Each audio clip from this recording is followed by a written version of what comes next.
After months of speculation, the Zags finally added another guard to the rotation, going way overseas to Croatia to land 6'4" sharpshooter Luka Krajnovic. Who is he, and how does he fit on Gonzaga's roster? We'll discuss that all right here on the Locked On Zags podcast. You are Locked On Zags, your daily podcast on the Gonzaga Bulldogs. Part of the Locked On Podcast Network. Your team every day.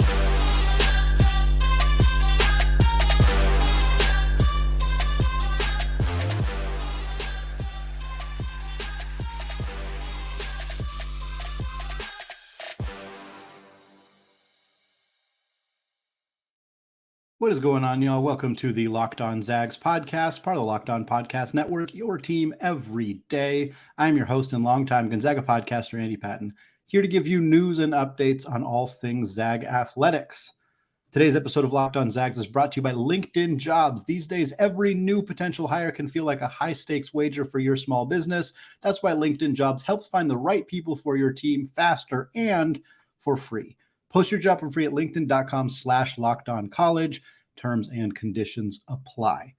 Well, folks, no Mailbag Monday today because, believe it or not, here in mid-August, we are still talking about additions to Gonzaga's roster heading into the 2023-24 college basketball season.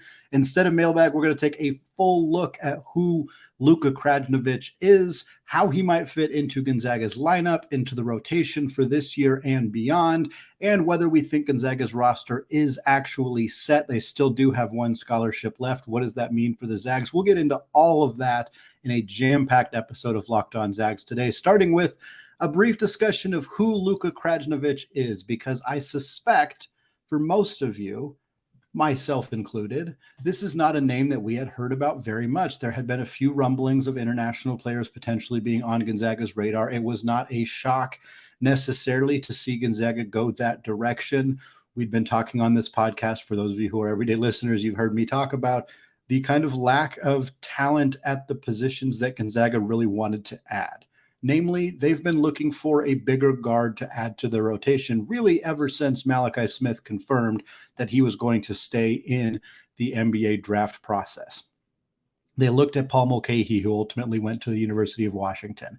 They looked at Jeremiah Williams, who went to Rutgers. They looked at Joe Toussaint, who went to Texas Tech. They looked at Jose Perez, who stayed at West Virginia. There are likely others that they looked at as well that we were maybe never privy to or that we did discuss, but we weren't sure. Mike Meadows went to St. Louis. We talked about him a little bit. DeMar Langford went to, I'm not sure, he went to New Mexico State, after being at Boston College. But regardless, Gonzaga needed to add another guard. And when the options in the transfer portal were starting to wind down, it made sense for them to look internationally.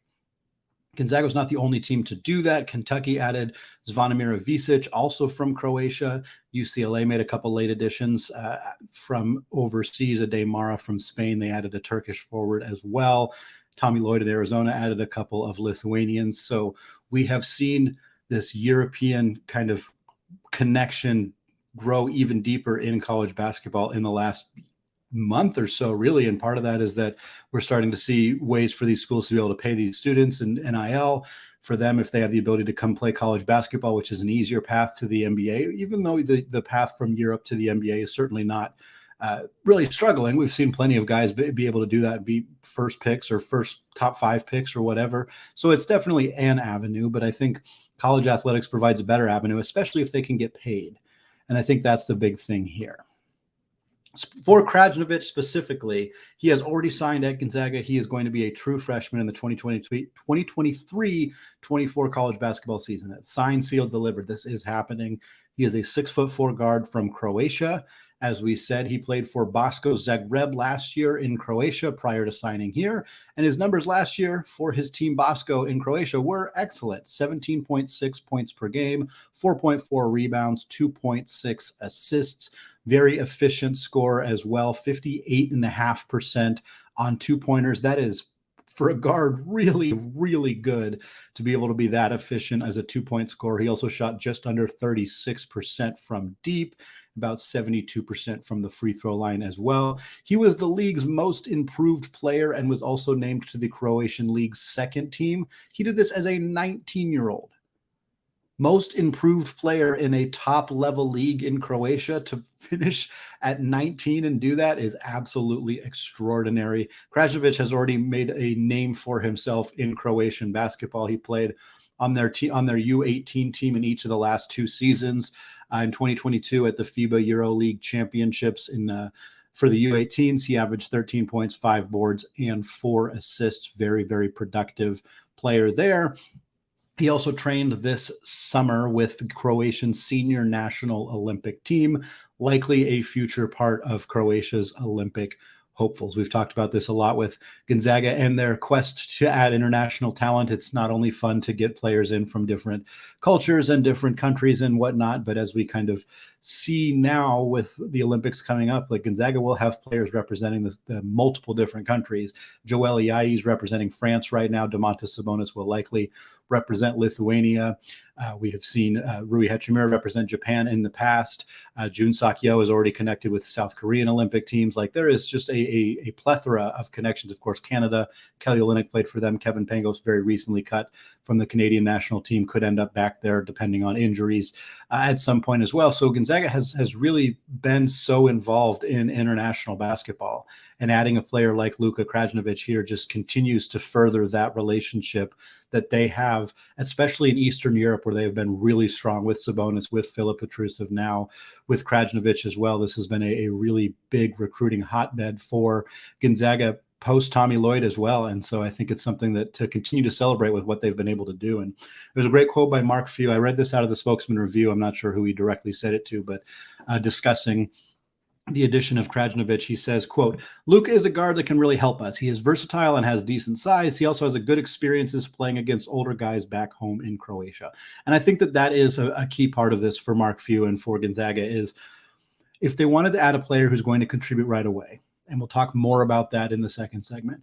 But if you're adding young players to your team who have multiple years of eligibility, again, he's coming in as a true freshman, so he's got 4 years, and you want them to play right away, guys who have that experience playing against older players is going to be a big bonus. And I think that's going to really help Krajnovic, particularly when comparing him to the players that he is going to be competing for playing time with. His experience playing against 23, 25, 28-year-olds in Croatia is going to help him be more likely to be on the floor right away for the Bulldogs. He is the 5th Croatian player to join or to be in college basketball for this upcoming season. I already mentioned big one is Ivisic, who's going to play at Kentucky next year. He's going to be probably their starting center. Very, very talented 7'3" player. And again, a part of this kind of resurgence of European players coming over to the United States, in part because they can get paid, because they can make money, because they can kind of open themselves up to even more viewership and just more eyeballs on their game from scouts, from analysts, from NBA general managers, players, whomever. They're more likely to watch a Demara at UCLA than they are to watch him playing in Spain, for example. Same with Ivisic, same with Krajnovic, same with Johnny Furphy, who just went to Kansas out of Australia. Like, again, I mentioned Arizona has a couple of Lithuanian players on their team. Like, these guys are putting themselves in positions to be in front of more people, watched by more people, especially NBA people, which is their ultimate goal. And so it makes sense for somebody like Krajnovic to make this decision to come to Gonzaga, a place that has developed international talent as well as anybody. I mean, you put them up against any program in the country, and they're at least comparable in terms of churning guys out from unheralded prospects like Rui was, like Joel was, like Killian Tilly was, to NBA players like all three of those guys were, at least at one time. So really fun to see Gonzaga dip back into the international market, bring Krajnovic overseas back to Spokane, and we'll get a really good chance to see what he looks like. And that's kind of what I want to talk about in the second segment, is how is Krajnovic going to fit into Gonzaga's rotation next season? Mark Few doesn't play 10 guys. He doesn't even usually play 9 guys. So what is this going to look like next year? What does it mean for Dusty Stromer? What does it mean for Nolan Hickman? What does it mean for Marcus Adams Jr.? We're going to discuss all of that after a word from today's sponsor, LinkedIn Jobs. These days, every new potential hire can feel like a high-stakes wager for your small business. You want to be 100% certain that you can have access to the best qualified candidates available, and that's why you have to check out LinkedIn Jobs, because LinkedIn Jobs helps find the right people for your team faster, and they do it for free. It is so easy to create a free job post, and then you just add your job in the purple hashtag hiring frame to your LinkedIn profile to spread the word that you're hiring. From there, simple tools like screening questions make it easy to focus on candidates with just the right skills and experience so that you can quickly prioritize who you'd like to interview and ultimately hire. And let's be honest, the right team member can have a positive and measurable impact on your business. That's why small businesses rate LinkedIn Jobs #1 in delivering quality hires versus the leading competitors. LinkedIn Jobs helps you find the qualified candidates that you want to talk to faster. So post your job for free at linkedin.com/lockedoncollege. That is linkedin.com/lockedoncollege to post your job for free. Terms and conditions apply. Folks, want to thank all of you for making Locked On Zags your first listen or your first watch of the day. Shout out to those of you everyday listeners who are checking out the show on YouTube. We got more fun stuff coming your way later this week. We'll continue to keep you posted on Krajnovic and his transition from Croatia to the United States to Gonzaga. We'll talk some more conference realignment. No real updates right now. Everything's a bit at a standstill. Could the Big East get involved with Gonzaga? Will that happen this year? Could it be something where we're waiting for a whole nother year? More conference realignment conversation, more conversation about pro Zags, baseball Zags, all sorts of stuff coming your way as we get into the middle of August and into September coming up here pretty darn soon. Right now, they want to keep our focus on the newest Zag joining the roster. That is Luka Krajnovic. We talked about who he is, what kind of player he has been in Croatia, why the Zags might show some interest in him. But now I kind of want to talk about what that role might look like. And everyday listeners, or even semi-regular listeners, if you've been listening to the podcast every single day, if you've only been listening to the podcast when we've been talking about transfer targets like Mulcahy, like Toussaint, like Jose Perez, Jeremiah Williams, any of those other guys, you've probably still heard a lot of the same refrains from me. Gonzaga was looking for a bigger guard to play a third guard role behind Ryan Nembhard and Nolan Hickman. This was very clearly the type of player Gonzaga was targeting in the transfer portal. It's why they were interested in the 6'6" Paul Mulcahy. It's why they were interested in the 6'5" Jose Perez. Admittedly, Joe Toussaint was a little bit smaller, but he was a very good defensive player, which I think is probably what caused the appeal for Mark Few and the staff and him in the first place. And they found that guy here in Krajnovic. But a lot of the players that Gonzaga had been looking at were grad transfers. Of course, over the last month, they had to be. So, of course, those are the only players who were really available were the Mulcahys and the Toussaints and Perez and Jeremiah Williams. And, of course, Mike Meadows, we talked about him recently. He ended up going to St. Louis. But that was kind of the player the Zags were interested in. Veteran guy, come in, play off the bench, hit some threes, play some good defense. Again, somebody to effectively replace what Malachi Smith did for Gonzaga last year. I don't know that Luka Krajnovic is necessarily that, for a couple obvious reasons. One, he's not an older player. He has played against older players, which is something that Mark Few made sure to mention in his brief comment about Krajnovic, which I think is important. But he is 19, a little older than your typical freshman, but not exactly somebody that you expect to come in and bring, veteran leadership and that kind of stuff. He's still going to have an adjustment period. Whereas that was maybe not something you would have expected from some of the other guys Gonzaga was targeting, like Mulcahy and Toussaint in particular. However, this still fills a need on the immediate roster for Gonzaga and gives them an option of somebody who can develop within the system. They now have 3 players who are coming in as incoming freshmen, who are teenagers, who all have seemingly bright futures in Spokane. Dusty Stromer, Marcus Adams Jr., now you add Krajnovic to that mix. I don't count Yo because A, he didn't join the team this summer. He joined the team last winter, and B, he is 21 years old. So even though he is starting his Gonzaga basketball playing career at effectively the same time as those 3 other newcomers, he is older and has spent more time around the program than anybody else.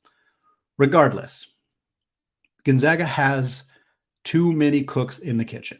And I don't say that as a bad thing. It is not a criticism by any stretch of the imagination. But one thing that happens, and it happens every single offseason, is that we try to take a look at 10 or 11 players. Sometimes it's 9 or 10. Sometimes it's more than that, who are all going to play next year. And every single year, Gonzaga plays 8 players. Sometimes they play 7.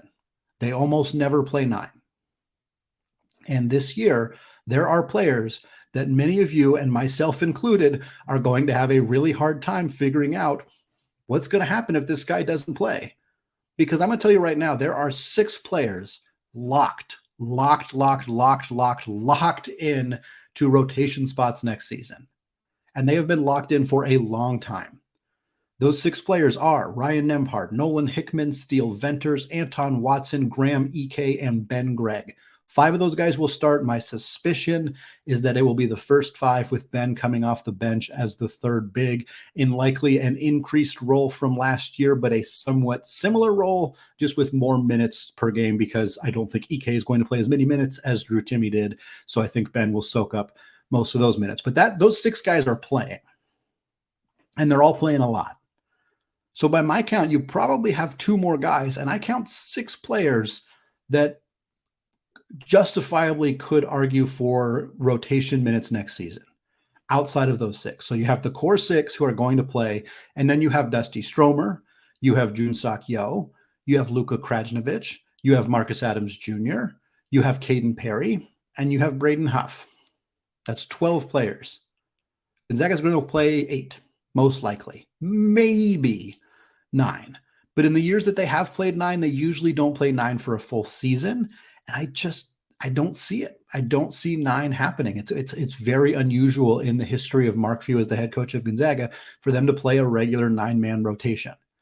So that means that 2 of these 6 players are going to get regular minutes next year. That's it. Only 2. My guess is it's 2 of the first 3 players listed. 2 out of Dusty Stromer, Junsak Yo, and Luka Krajnovic. That means Marcus Adams Jr., Caden Perry, and Braden Huff, in my mind right now on August 13th, as I'm recording this, are not going to be a part of Gonzaga's rotation next season. I feel like it's definitely possible I'm wrong about Marcus Adams Jr. I suppose it's possible I'm wrong about Huff or Perry if those guys really show up in a major way, dominate practices, could kind of carve out some 4th big minutes. Of course, Watson and Ike have had injury history in the past, so it's possible they sneak in because of something like that as well. But I have a hard time seeing it. And I think when you talk about the age of these guys, that's where it gets interesting. Yo is 21. He's been around the program for an entire year. Dusty Stromer is 18. Krajnovic is 19 and has played against older European players who are in their 20s or even 30s. So he's older than Stromer, and he has more experience playing against older veteran guys.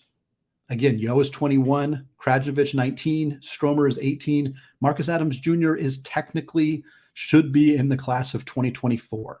Remember, he reclassified to join Kansas in 2023, and then, of course, transferred out of Kansas, comes to Gonzaga. The reports, we have not heard anything indicating that he is not eligible. We also have not heard anything indicating that he is eligible. So Marcus Adams Jr. may not even be eligible to play at all, which might not be a bad thing for Gonzaga. I'm not sure that the minutes are going to be there for him. I think the upside is extremely high for Marcus Adams Jr., but especially adding another player like Krajnovic into the mix probably is a sign that Adams Jr. is not going to be counted on to play a big role. I never really expected that he was. I think he's more of a long-term developmental piece. But right now, there's even less room for him to get some playing time. So perhaps we'll hear soon that Adams Jr. is not going to be able to play this next year. Then we can kind of cross him off of our list of how is this guy going to fit into the rotation for year 1. We'll accept that he's a redshirt for a year, and then we'll kind of move forward with the rest of the guys. But even so, there's still a lot of talented players who aren't going to get much of a look next year. My guess, and I've said this so many times on the show, many of you probably know the direction we're going here, but the hinge is Yo. How Junsak Yo looks, how prepared he is to play is a huge factor for Gonzaga next year. If he can play 25 minutes a game and is better than Steele Venters, is better than Nolan Hickman, is even better than some of the small ball 4s Gonzaga have, if he can play that role as capably or more capably of Gregg and Watson, which is like the high end of likelihood for who Yo is in his first season at Gonzaga, if he can be that guy, then I think you have a lot. You create a situation where Venters could potentially play more minutes at the 2 if you're playing Yo at the 3. If Venters is playing more minutes at the 2, that means Hickman and Nembhard are splitting more minutes at the 1. That potentially pushes either Stromer or Krajnovic, out of the rotation entirely. If Yo's not that guy, if he's more like freshman year Rui, if he's maybe 5 to 10 minutes per game, 5 to 8 minutes per game, more end of the game type situations, if that's the player that he is, then I suspect Krajnovic ends up playing a much bigger role. Maybe he does play a full-on Malachi Smith role. Maybe he plays 18 minutes per night. That's probably on the high end of what I would expect from him, but it's possible. It's possible. Stromer, I think, is still probably not going to see a huge amount of minutes in year one. I've always kind of thought he's probably going to be the last guy in the rotation, but you never know. Certainly, if they don't feel like the Europeans are ready to contribute right away, or if they don't feel that Krajnovic and Yo are those guys right now, then maybe Stromer does get a lion's share of the minutes right out of the gate. This is one of the most difficult Gonzaga teams I've ever talked about, podcasted about, interacted with, watched, studied over the offseason in terms of predicting what this lineup's going to look like. It's really hard to tell right now. With all we have to go on with Krajnovic, all we have to go on with Yo, all we really have to go on with Adams and Stromer are high school or European League or FIBA highlights. We don't have a ton else to go on. Mark Few is going to get these dudes all together in the gym. He already has. He's going to watch them compete against each other. He's going to watch them compete against their teammates, and he's going to have a much better sense of who's ready to go out there in game one, who's ready to play 20 minutes against UConn, who's ready to do that, and who's not. Right now, I don't have a great sense of that. It's impossible to know without being at practices, without seeing this team. When we see craziness in the kennel, when we hear from the coaching staff, when we get a chance to see this team in action, we'll have a much better sense. But right now, 6 new players, and that's not counting Yo. 7 if you count Yo. 3 of them are transfers, who at least we have a better sense of what they can do at the D1 level. But the other guys, kind of mysteries right now. It's a fascinating upcoming season for Gonzaga, and they may not be done. And that's what I want to talk about to close out the show. Is this the end of the Gonzaga offseason? Not a conversation we're typically having in mid-August. Usually it's done long before now. But right now, the Zags still have one more scholarship spot. Could they use that? We'll talk about that, as well as some love and thoughts and prayers and whatever for Hawaii and Lahaina after what is going on there. We'll talk about all of that coming up right after this.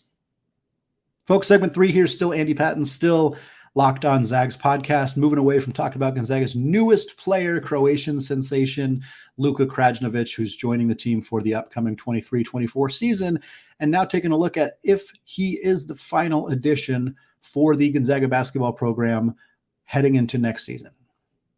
Because Gonzaga, up until recently, still had 3 open scholarships. They, of course, added Marcus Adams Jr. from Kansas. That gave them just 2 scholarships. Now they have added Luka Krajnovic from Croatia. That gives them just the 1 open scholarship. And as we just kind of laid out in that segment there recently, I don't see how they could possibly add anybody else who they expect to play rotation minutes right away. They already have 12 guys competing for what I expect to be 8, maybe 9 spots. They were connected to Malcolm Dandridge, reportedly. Malcolm Dandridge is a grad transfer out of Memphis. Shot blocking center, but he's only 6'9". Quite honestly, I never really saw the fit. I talked about that when I talked about Dandridge on an episode last week. Now, I'd be very surprised to see Gonzaga use their final roster spot, their final scholarship, on a veteran center. They just don't need it. They have Graham Ike, they have Anton Watson, they have Ben Gregg, they have Caden Perry, they have Braden Huff. That's 5 bigs right there. Yes, there are health issues concerning 2 of them. Pretty significant health issues with Ike and Perry. Some maybe health concerns with Watson, although he looked pretty darn healthy last year. Huff hasn't played. Like, I get it. It's not a flawless front court, but I don't think they're going to make another addition there. And I just don't see them bringing in a scholarship player who they expect to be part of that 8 to 9 man rotation. I think that the 8 to 9 people who are going to play for Gonzaga next season are on the roster. One of them they might have just added. Krajnovic totally could be a part of that conversation. But I don't think any more additions are coming that are going to be a part of the rotation for next season. That does not mean that they will not fill that scholarship spot. It could. It could mean that. It could mean that they'll go into the season with an open scholarship. They'll keep it open in case there's a reclassification, in case there's a freshman they feel like they can add, in case there's another European player they want. But they might also just give it to one of the walk-ons. Maybe Colby Brooks gets a scholarship for the second half of the upcoming season. Maybe Abe Eagle does. Maybe they just keep it open the entire year. Last year they had an open spot and they were able to use it to add Jun Sakyo in the middle of the year. That could be a move that pays serious dividends for Gonzaga in the not too distant future. I wouldn't be surprised to see them do something like that again next year. Maybe they find a 2024 player that they add that wants to graduate and join Gonzaga a semester early. That could happen too. Whether Zoom Diallo or Asa Newell or anybody else Gonzaga's targeting in 24 actually want to do that or have the ability to do that, I don't know. But it's something that that having that extra flexibility would offer them the ability to do. Again, Gonzaga has frequently kept scholarship spots open heading into season, so I don't see why this year would be any different. My feeling right now is a high level of confidence, 85 to 90%, that Gonzaga is not going to add anybody else to this roster between now and the start of the basketball season. That does not mean that by the end of the season, by March, Gonzaga won't have added to the roster in some way, whether it's a reclass, whether it's a European player, whatever it may be. But I don't think that we're going to see any more, which means those of you who have been listening to the show throughout the summer, who've heard all the transfer portal updates, what about this guy? Could the Zags add this guy? I think we might finally be done with those. Makes me a little sad. I always enjoyed them. I think it's fun to learn about different players in college basketball and get a chance to talk to you guys about them and how they might fit, but I just don't see any more additions happening. Of course, you never know. I didn't think any more additions would happen until Alex Tui decided to decommit from Gonzaga. That spawned a handful of different moves, including, of course, Marcus Adams Jr. and now Luka Krajnovic coming to Gonzaga. So it could change. But for right now, I think the players on Gonzaga's roster are the players that are going to start the 2023-24 college basketball season on Gonzaga's roster. Last thing I want to say here before I wrap up this Monday edition of Locked On Zags, I want to talk about what's going on in Hawaii. And I'm not going to pretend I'm incredibly informed on the situation. I've read some articles, and I'm sure many of you, this will not be breaking news to many of you, but Hawaii is suffering from devastating fires right now, particularly in the area of Lahaina, which is where the Maui Invitational takes place, which is why it is related to Gonzaga. It is not just an arbitrary sentiment that is being shared. It does have significant ramifications for Gonzaga in the sense that the odds of them playing in Maui this winter like they're expected to for the Maui Invitational are almost zero. I mean, it's not going to happen there. It's going to be moved. Maybe it gets moved to Las Vegas. Maybe they find another place to do it. I hope and I suspect that they will find a way to make sure that the profits from this event go to Hawaii's economy, go to charitable organizations trying to help rebuild Lahaina. Because if you haven't seen the pictures or videos and you have the stomach to see these kind of things, it is horrifying. I mean, the place is gone. I've never been to Hawaii personally. My wife has gone. My wife went a few months ago for a friend's bachelorette party, and they were there. Like the places that she went, the places that she saw, the trees that she saw, the buildings, they're gone. And I mean, it's horrific. It's horrifying that this happened to this beautiful place, this place that already has some economic challenges, and you know, a big part of their economy is tourism, and now that's gone. And I mean, it feels like there's a chance things are going to continue to get worse. And that's what is so upsetting. It's not, you know, necessarily everybody's immediate responsibility to help them, but considering we were going to watch a game that happened in Hawaii and we were going to help them with, you know, some of you were going to go, many of you probably have tickets or we're planning to get tickets at least. Like, I just hope that whatever money gets funneled into this event, which again, as a reminder, the Maui Invitational is one of the most stacked MTEs I've ever seen in my entire life. It is absolutely ridiculous how many good teams are participating in this event. And now it's going to happen somewhere else. It's going to happen in LA or Vegas or somewhere like that. And I hope that we can find ways to raise money towards helping rebuild Lahaina and Hawaii, because it is a beautiful, beautiful place that did not deserve this to happen to them. And now, I mean, as I'm recording this right now, there's 93 is the death toll.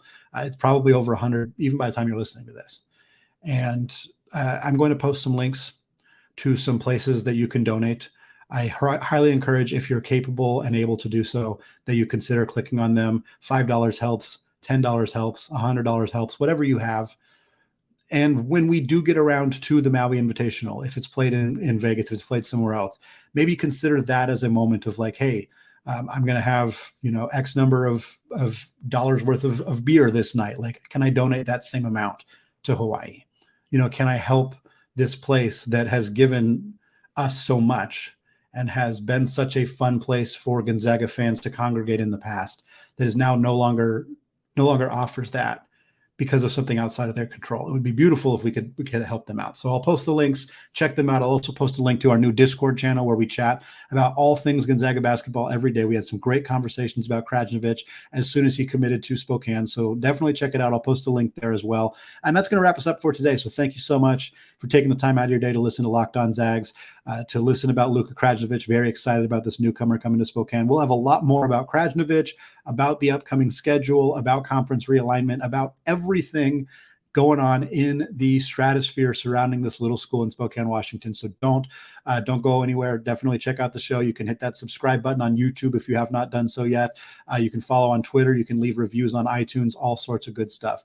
Thank you so much for listening, as always. And of course, until next time, go Zags.